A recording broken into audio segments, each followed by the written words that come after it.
মদিনার বাজার দিয়ে নবীজি যাচ্ছেন, নবীজির একটা ওট পছন্দ হয়েছে। তো নবী ওটের মালিকের কাছে গিয়ে জিজ্ঞেস করলেন, ভাইয়া এই ওটটার দাম কত? ওই দামাদামি হলো, নবী সে দামে কিনতে রাজি হলেন, কিন্তু নবীর কাছে তখন অর্থ ছিল না। তখন নবীজি ওনাকে বললেন, আপনি আমাকে ওটটা দেন, আমি এখনই গিয়ে আপনার সেই প্রাপ্যটা পাঠিয়ে দিচ্ছি। ওটের মালিক ওনাকে ওটটা দিয়ে দিলেন। আশেপাশে যারা ওটের মালিক ছিল সবাই জিজ্ঞেস করতেছে, এই পাগলা, তুমি কি যাকে ওট দিয়েছো তাকে চিনো? বলে যে না। নাম জানো? বলে যে না। পরিচয় জানো? বলে যে না। ঠিকানা জানো?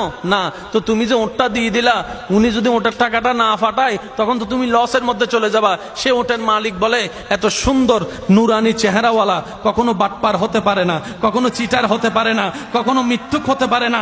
ওনার চেহারা দেখেই তো আমি ওট বিক্রি করার আগে মনটাই বিক্রি করে দিয়েছি, মনটাই বিক্রি করে দিয়েছি, মনটাই বিক্রি করে দিয়েছি। তোমরা যাই বলো, আমার মন বলে উনি আসবেই আসবে, টাকাটা পাঠাবেই পাঠাবে। এই কথা বলতে না বলতে কিছুক্ষণ পরে নবীজির একজন সাহাবা এসে বলছেন, একটু আগে একজনে ওট নিয়ে গিয়েছেন, কাছ থেকে ওটের মালিকটাকে একটু দেখতে চাই। উনি বলে যে আমার থেকে। তো উনি বললেন, আমাদের নবী আপনার থেকে ওটটা নিয়ে গিয়েছেন, ধরেন ওটের টাকাটাও দিয়েছেন, আপনাদের খাবার জন্য কিছু খেজুরও হাদিয়া পাঠিয়েছেন, খেজুরও হাদিয়া পাঠিয়েছেন। ওই ওটের মালিক বলে, ভাইয়া টাকাটাও রাখেন, খেজুরটাও রাখেন, আগে আমাকে ওনার কাছে নিয়ে যান। আমি ওট বিক্রি করি নাই, আমার দিলটাই বিক্রি করে দিয়েছি। ওনার চেহারা মোবারক দেখে আমার মনটাই পাল্টাই গিয়েছে, আমি কালিমা পড়ে মুসলমান হয়ে যেতে রাজি আছি। সুবহান। जिसका कोई सानी नहीं वो नबी हमारा है, मुस्तफा की अजमत का हद ही ना किनारा है। आशिक बोले, लम याति नजीर कफी नजरिन मिसले तुना शुद्ध पैदा जाना। চিৎকার দিয়ে বলেন না সুবহানাল্লাহ। ওই নবীটা কাদের নবী? হয় নাই, সবার আওয়াজ বলেন, ওই নবীটা কাদের নবী? আমাদের কি ভাগ্য সেই নবীর উম্মত হতে পেরেছে। আর একটু জোরে। প্রত্যেকটা বান্দাকে আল্লাহ জীবনে একবার সুযোগ দেয় দেয়, সে যে ধর্মেরই হোক, একবার সুযোগ আল্লাহ দিবেই দিবে, কিন্তু সুযোগটা কখন আসবে আল্লাহ জানায় না। তো সেজন্য ওয়াকুনু মা সাদিকিনের আয়াত আমল করতে হয়। আর একটু জোরে বলি না সুবহানাল্লাহ।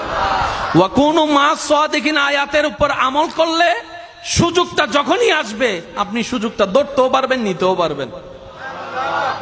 কেউ হাসরের ময়দানে গিয়ে আল্লাহকে বলতে পারবে না, আল্লাহ তুমি আমাকে সুযোগ দাও নাই, এটা বলতে পারবে না।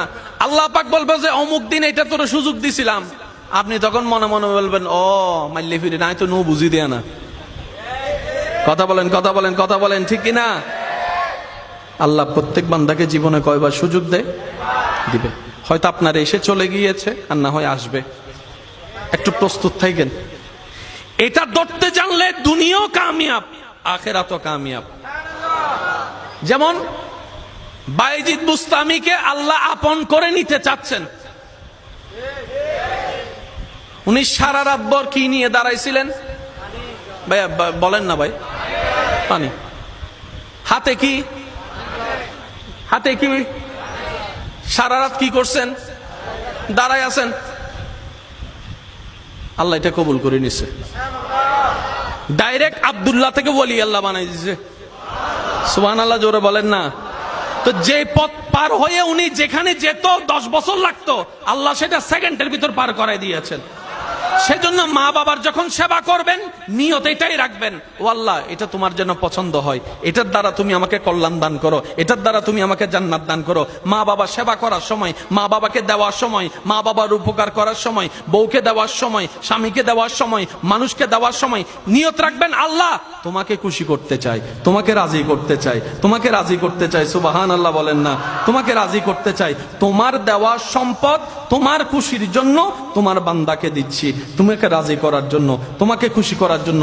বিশ্বাস করেন ভাই, আপনার এই জীবনের একটা কাজ যদি রবের কাছে প্রিয় হয়ে যায়, আল্লাহ আপনাকে 20-30 বছর রিয়াজতের রাস্তা 1 সেকেন্ডে পার করাই দিবেন। ওই সুযোগগুলোকে একটু বুঝতে হয়।